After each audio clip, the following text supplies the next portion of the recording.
Hey everybody, welcome back to ModyMate's step-by-step project guide. In this video, we are going to continue the process of making cabinets, and then we'll move on to custom millwork as well. In the last video, we talked about two different ways of making cabinets, but in this video, we are just going to go ahead and make all the cabinets that this project needs to have a complete set of kitchens and bathrooms. So here I will hide the roof, and I will just jump on in and start working from this floor plan. I have one cabinet modeled already from the prior video. Now, it does have an interesting relationship to the wall behind it. It carves a space into the wall behind, and that is because the plane that represents the countertop wants to be engaged to this wall so we can eventually describe the connection detail at this edge. However, what this means is that some of the wall's thickness is going to eat into the depth of this cabinet.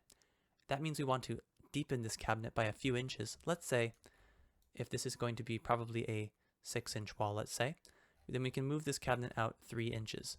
If those guesses are not quite right later, we can always change the cabinet's depth without much fuss.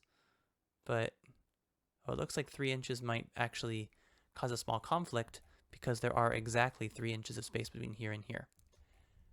One thing that ModyMate does not yet support is the moving of faces directly onto neighboring faces in a way that would cause the size of planes to become 0, such as the area here in front of this plane. What I can do is move 2.5 inches, which seems like just as good of a match. So this now is the description of the cabinet box for the cabinets just to the left of the oven. It seems like we'd probably need a very similar cabinet across the way. So we will grab the same toe kick, the same front pane, the same sideboard, and the same countertop. And I will use the move tool and then the copy setting to move over here. And it looks like 5, 8.5 seems like a decent distance, but what I really should do is I'll place the cabinet box here, and then I'll measure the clear space for the oven. 2'7". That seems like a good clear opening for a 30-inch range plus half an inch on either side. So I will call that good. These are the two cabinet boxes meant to be below the two lower cabinets on either side of the oven. There are likely to be some upper cabinets and probably a range hood as well. And for these, I will come up 18 inches and then out, let's say 15 inches, just to accommodate for the depth of the wall one more time.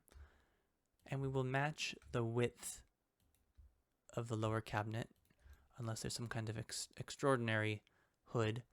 We can kind of comfortably take this shape. Also, we can take the lower countertop and copy it up 18 inches, and then simply shrink this countertop by a little bit using the move tool, if that's how we prefer to do things. It's nice to demonstrate multiple ways to modify a model. And yeah, I was just thinking to myself, this model has a 3-foot cabinet here and a 3-foot cabinet here, but this cabinet is likely to be retracted by a few inches based on the thickness of this neighboring wall eventually being accounted for. So, although the floor plan does not call for this adjustment, I think that I have the space over here 2 inches.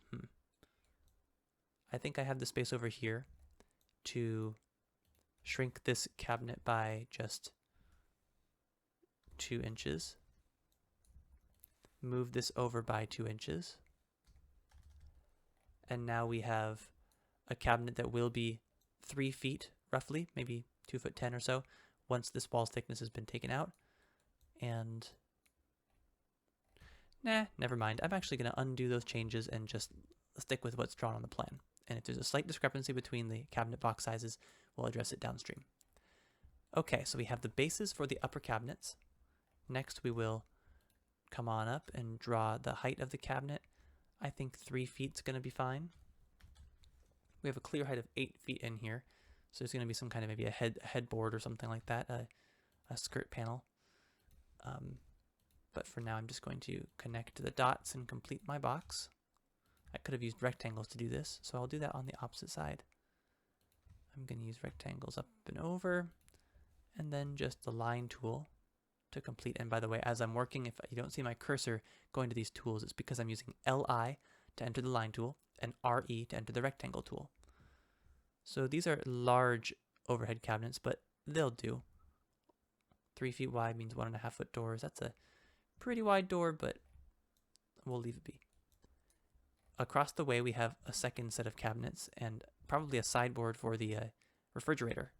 Let's come up the same height as over here, 2'10". You know, now that I look at that, I think it's important that these planes be representative of the top of the countertop. And in kitchens, I prefer a 3-foot countertop. So I'm going to take these planes and the undersides of these upper cabinets and the tops of the upper cabinets and move them all up with the move tool here, or typing MV. I'm going to go up 2 inches. All right, so we now have a cabinet that is 3 feet tall. And when we place countertops here, we can justify them downward from this plane, and there'll be a 36-inch work surface on top. What that means, though, is that this point 2 needs to be just changed to 3 feet. Again, because I can select individual elements in the scene, and when they are able to be moved along a neighboring edge, a dark dimension string shows up that allows you to perform such moves. So I grabbed this point and I typed 3'0" into this space. I will use my line tool here and roughly guesstimate that this looks like 2'4", 2'4" inches, which makes sense because we have quite a bit of exterior wall thickness to account for here. So that's why it's greater than 2 feet. I'm going to come over here. I'm holding shift and looking at the numbers my dimension string is telling me. 4.00000. Unfortunately, it's not rounding to nice clean dimensions, but I know this is meant to be a 4-foot section of countertop. So I'm going to type 4 feet and now hold shift to complete my cabinet shape. Now I will come and use the rectangle tool to lower the front face to the same depth as this face here. Come back. I'm a big fan of the rectangle tool if you can't tell. I'm going to come back 3.5 inches and then come down 4 inches. And as stated in a prior video, you can see that the direction that I use my cursor to find axis affordances is a bit unusual because I clicked in the middle of this edge to start the chain. All of my affordances relate back to the point that I clicked. So when I use a vertical affordance, I have to find it here with respect to my first click point. That's the reason why my cursor kind of hunts in strange locations to complete my affordances. Last thing I'll do here is draw a vertical edge and then come back over. I've now got my final cabinet boxes. This one being 4 feet wide, I'm going to guess it's a pair of 2-foot cabinets. So I'm going to actually, what I'll do is I'll take this sideboard and I will copy it over to the midpoint. Boom, nice and easy. Lastly, this side of the cabinet is probably also going to extend to a full height divider for a fridge. If not full height, at least 7 feet or so. So I'm going to take this rectangle from the countertop and come up to the ceiling to start. Let's see what happens there. Okay. So we now are going to build some upper cabinets that will live above these cabinets and run from board to board. So we'll come up 18 inches across, hold shift. We're now going to come out. If I'm thinking about 12 to 15 inches of an upper cabinet plus the wall depth, I'm going to go out 16 inches and across. Coming up here, we're going to come up to the same height as the upper cabinets across the way. And we will make these cabinets also be fairly narrow. As we get more detailed later on, we may also choose to add some scribe boards, perhaps set in these edges a little bit so that the door system does not literally bounce up against the pantry here. But for now, that's not going to be a concern. We can deal with that level of detail a little later. Okay, and lastly, we can decide what height of fridge we're working with here. If in a 8-foot space, I'm going to say that 6-foot fridge is probably very likely, and that means that we're going to have space for a roughly 1.5 foot cabinet above the fridge. So for simplicity's sake, oh, these two walls are not the same depth. Interesting, okay. Well, I will just create a 2-foot cabinet and come down 1.5 feet and come back to meet the sideboard. And then I will complete this rectangle by using a rectangle extruder all the way back to the exterior wall. As I drew the top planes, it divided part of the hidden planes that surround the cove ceiling. That's the reason why this plane came into being, is because it actually was already present, it was just hidden. Now it became unhidden to show you that you interacted with a hidden plane. It's also worth showing that as your cabinet boxes come to meet the exterior wall, the planes representing your exterior wall are going to decompose into little patches. This is the back of each cabinet box. This is not a big deal. The wall objects can just be placed on each plane that collectively means exterior wall.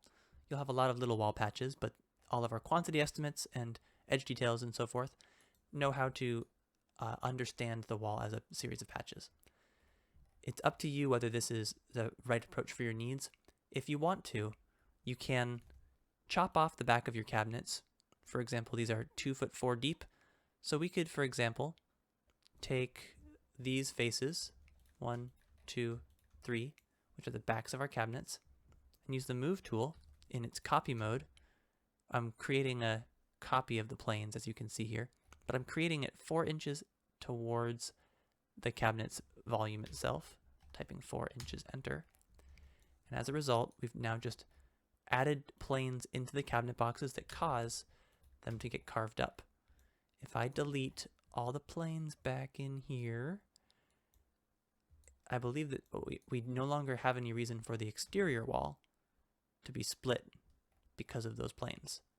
So I could do things like grab this vertex and clear it out. Oh, I can't do that one. But I believe I can now join this plane up here. No, it looks like I did not delete all the planes I should have when I was making my point. Delete, delete, delete. Because I now carved 4 inches of space behind these cabinets that I intend eventually for the wall thickness to fill up, I have deprived this countertop of knowing about the wall. If I, clean up this wall, one thing I've achieved is that, can I delete this point yet? No, I cannot, because I'm still missing planes. I apologize. I'll finish my thought in a moment. Okay, here is the outcome of having created 4 inches of space between the back of my cabinet and the exterior wall. Benefit is that your exterior wall is one plane.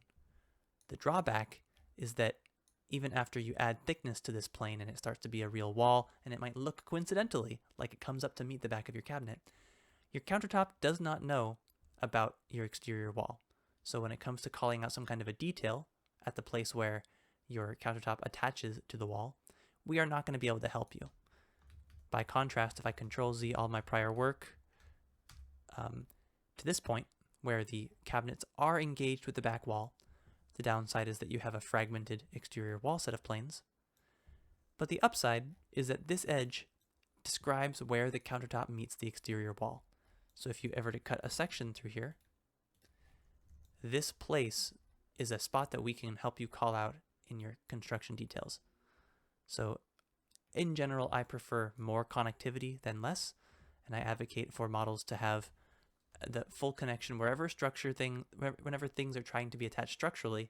You try to use edges that allow them to connect. So this is the preferred outcome, is a somewhat fragmented set of walls that host cabinets, and floors that host cabinets for that matter. So this is the set of cabinets for the kitchen. Looks pretty straightforward. We have a simple vanity in the bathroom as well. So I will just quickly draw the vanity here. We've got roughly 3'3", let's say. And then we're going to come up 34 inches because bathroom vanities are a little less tall than kitchen countertops. Here we are dealing with 1.87, which is 1'10", 1'10 and a half. 1 foot 10.5 inches. We're going to come across, and oops, I misclicked here. I did not get my snap that I was looking for. I'm going to hold shift. I'm going to complete my points, complete my box using my rectangle tool, and then carve out a toe kick real quick using my rectangle tool as well. So step 1 is 3.5 inches back and 4 inches up. I can just eyeball it really. And now I'll use the rectangle tool to extrude these back. Hold shift to force the red axis. And now I can delete this point. I will hide my image and use the join tool to connect these two planes. It's worth pointing out, since we're here, we're covering lots of stuff in this video, but sometimes when two planes want to get joined, I can simply delete the line that separates them, and they should join. As a matter of fact, in this video, in this particular circumstance, I could do that as well. I do not need the join tool in this case. Sometimes there are so many edges that separate two planes that the only way to make them understand they're joining is to use the join tool. But in this case, only 2 edges were separating the toe kick's base plane from the overall floor, so just clicking on the point and deleting it united the 2 planes. Okay, vanity is done in this bathroom. One last vanity to go.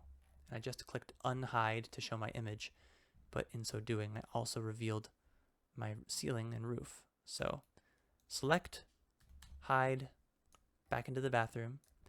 For this vanity, it could be a floating vanity. In fact, just for diversity's sake, we're going to model it as a floating vanity.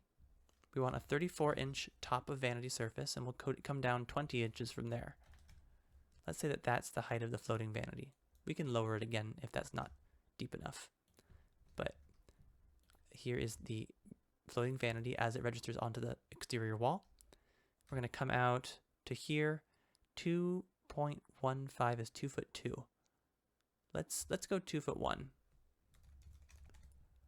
Because there is a thick exterior wall to take into account here. That's why it's different from the previous bathroom's vanity. And now if I use the rectangle tool here and come out and up, we now have a floating vanity box here.